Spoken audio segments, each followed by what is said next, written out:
Chokwadi zita raJesu rakanaka kwazvo, rinonyaradza mutende, rinofusa kutya. Chokwadi zita raJesu rakanaka kwazvo,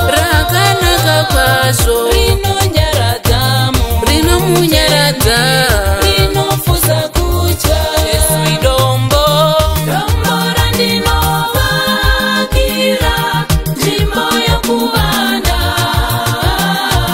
rura risingateredze, rizere nengoni.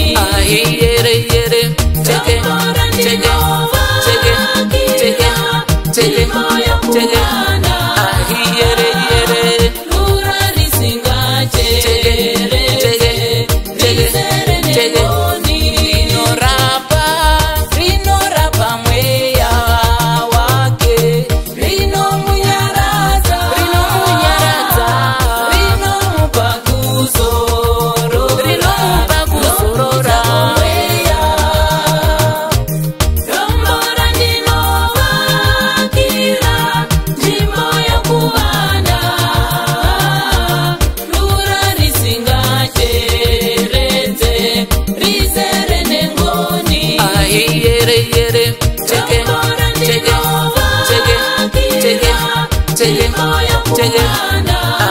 Yere yere, rura risingateredze, rizere nengoni. Jesu mambo nomuprista, sawira mufudzi, ndimi nzira yangu noupenyu. Ndinokurumbidzai nokuti makafanirwa nerumbidzo. Jesu idombo, nezita renyu Jesu, mabvi ose opfugama, urwere woporeswa, zvakasungwa zvosunungurwa. Yere yere, cheke cheke cheke cheke mabvi ose opfugama.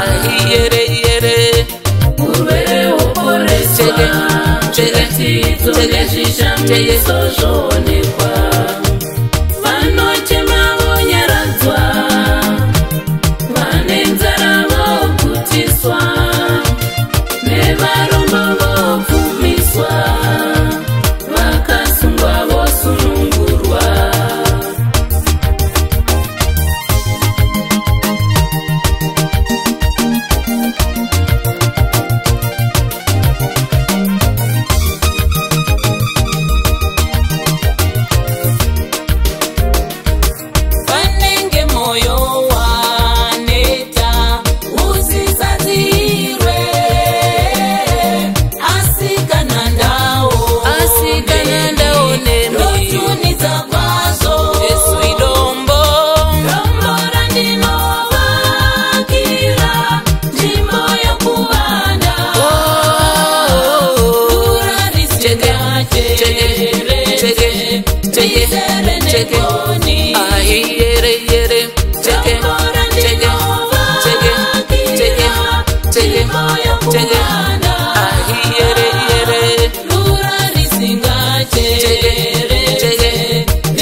Ndinogoparidza rudo nguva dzeupenyu hwangu hwose.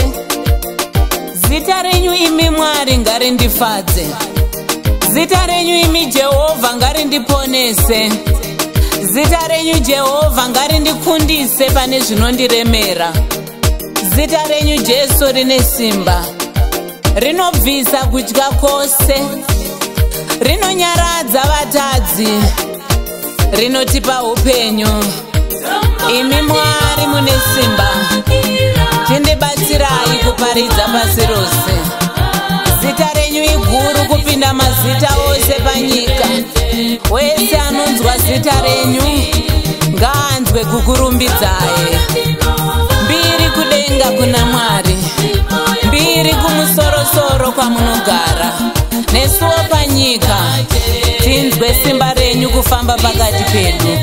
Mweya wenyu ngautifudze, mweya wenyu ngautikurudzire, mweya wenyu munyaradzi ngautinyaradze, mweya wenyu ngaufambe nesu. Tinokutendai Mwari, tinokurumbidzai. Zita renyu rakatinakira, zita renyu rinotigonera.